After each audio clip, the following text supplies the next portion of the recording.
너희가 나를 사랑하면 나의 계명을 지키리라.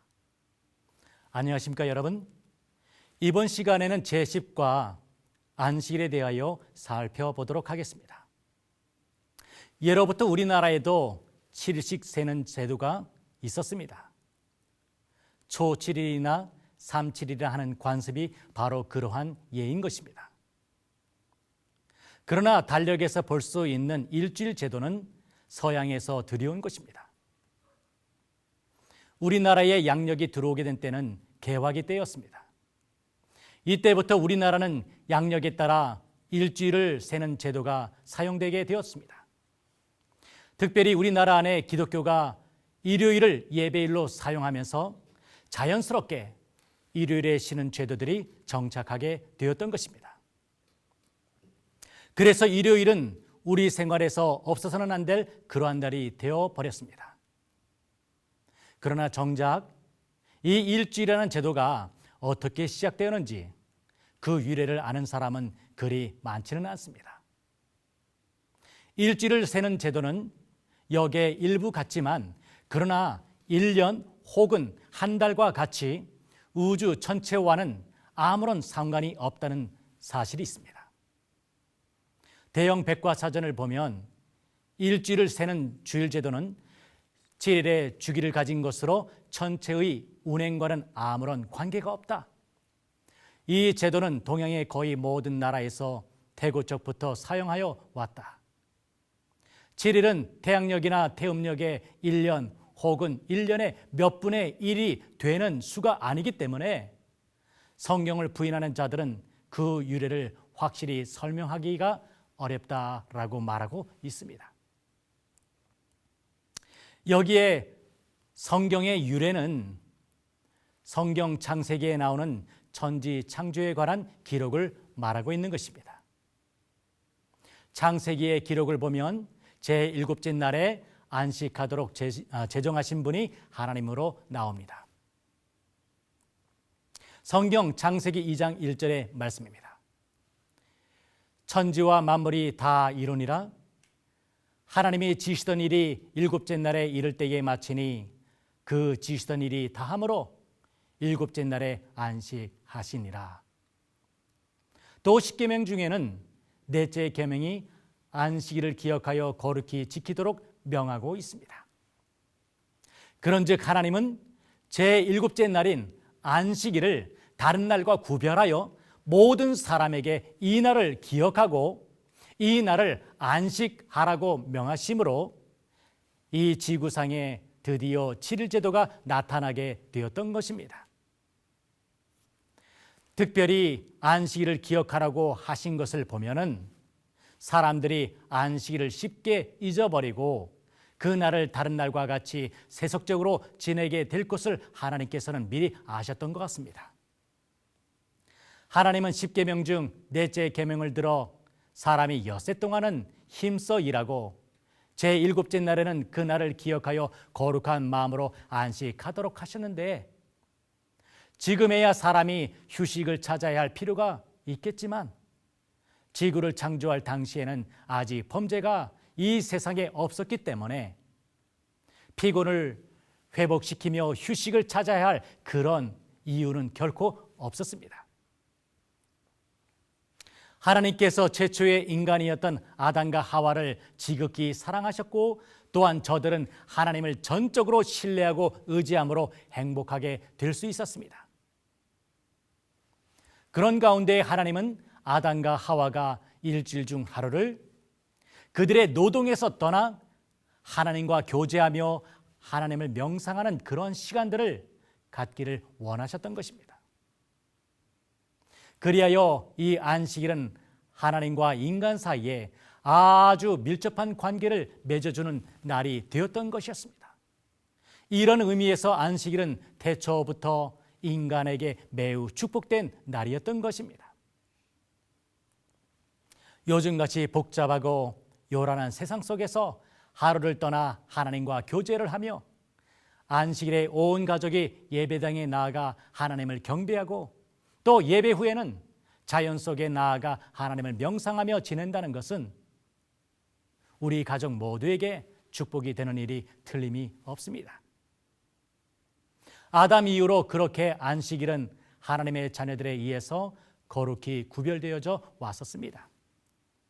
그러나 범죄가 늘어나며 하나님의 백성인 이스라엘 백성에게조차 안식일이 잊어버리는 때가 있었습니다. 저들이 애굽 나라에서 노예가 될 때였습니다. 하나님께서는 하나님을 아는 지식과 이 백성들에게서 안식일을 회복시키려 이 백성들을 애굽의 나라에서 구원하여 내셨습니다. 그리고 이스라엘은 40년 동안 광야 속에서 안식일을 기억하는 교육을 받게 되었었습니다.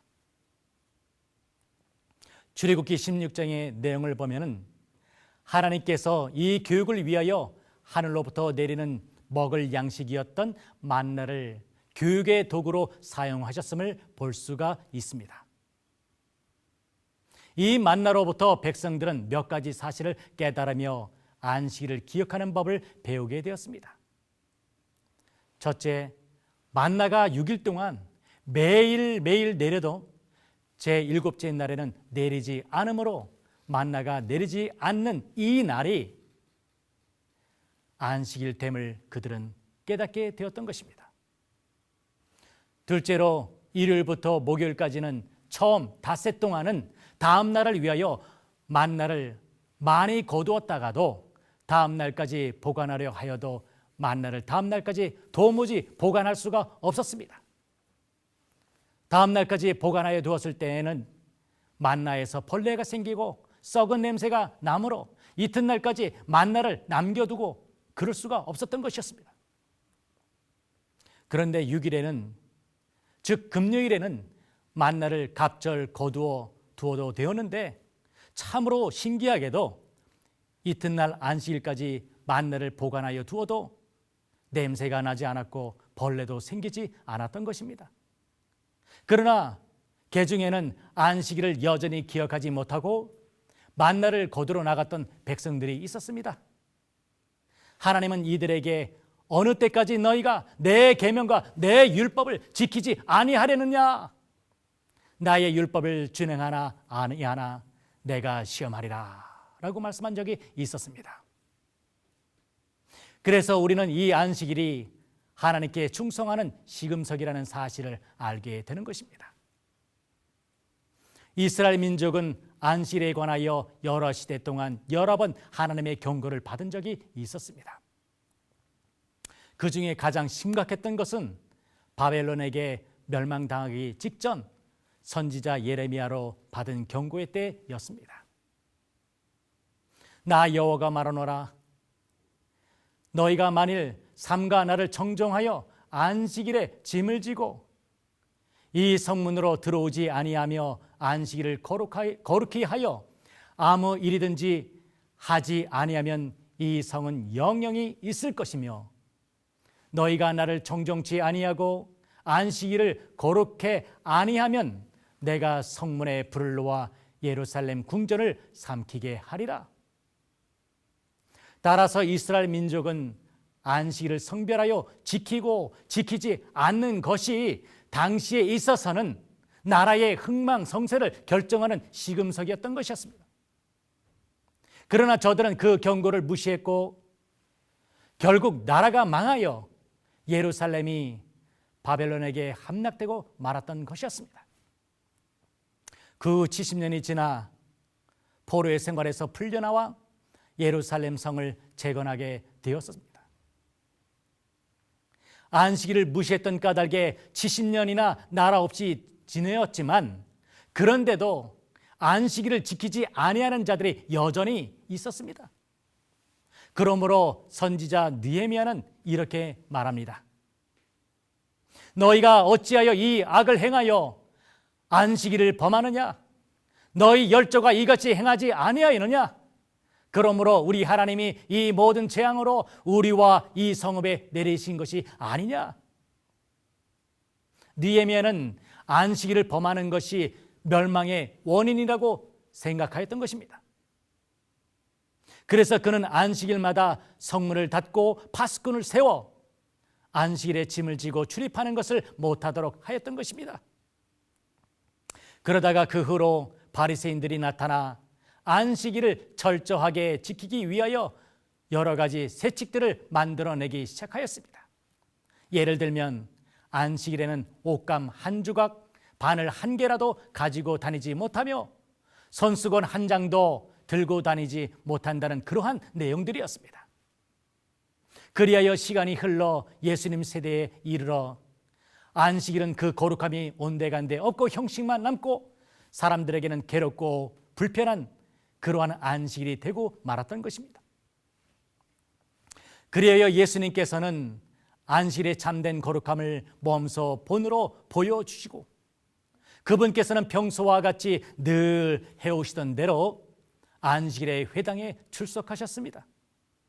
그리고 잘못되어진 안식일에 관한 생각들을 바로 잡아 주시려고 이런 말씀을 해주셨습니다.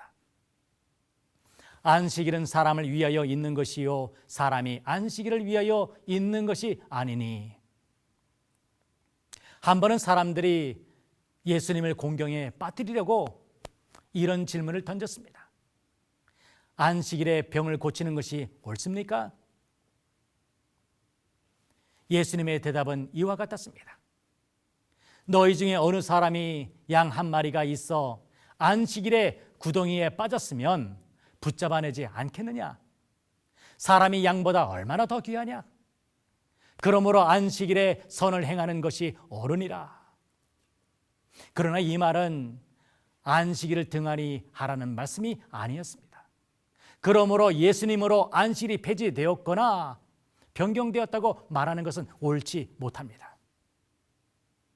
예수님께서 돌아가시고 무덤에 안치되었을 때에 여전히 예수님의 제자들은 안식일을 맞아 안식일을 예비하여 계명을 따라 안식일을 성수하였다고 성경은 그렇게 증거하고 있습니다.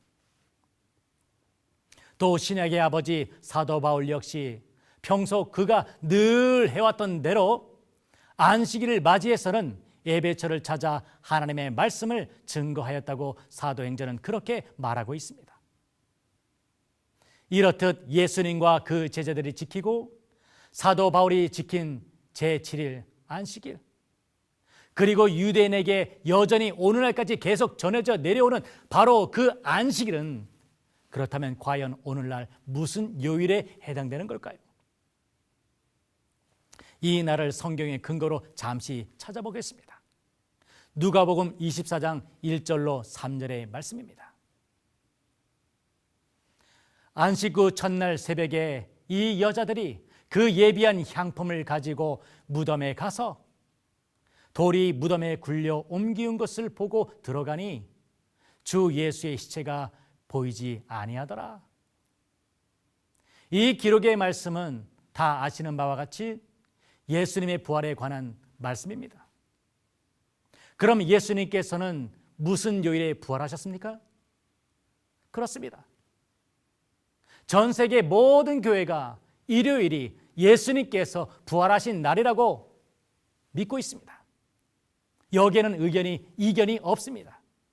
그런데 여기 누가복음에서는 예수님께서 부활하신 그 일요일을 두고 안식 후 첫날이라고 표현합니다.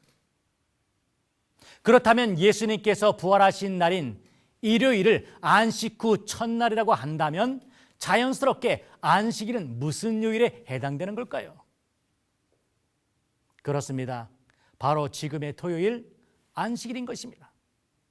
이렇듯 오늘날 참 안식일은 예수님과 그 제자들이 지키고 사도 바울이 지킨 제7일 안식일, 바로 그날이 토요일인 것입니다. 그런데 오늘날 일반 기독교회가 토요일 대신 일요일을 주일로 지키게 되는 까닭은 어디에 있을까요? 여기에 제10과 안식일에 대한 강의를 함께 하였습니다. 여러분에게 도움이 되었기를 바랍니다. 다음 시간에는 제11과 일요일이라는 제목으로 함께 공부를 나누도록 하겠습니다. 이 시간 함께 해주신 여러분께 진심으로 감사드립니다.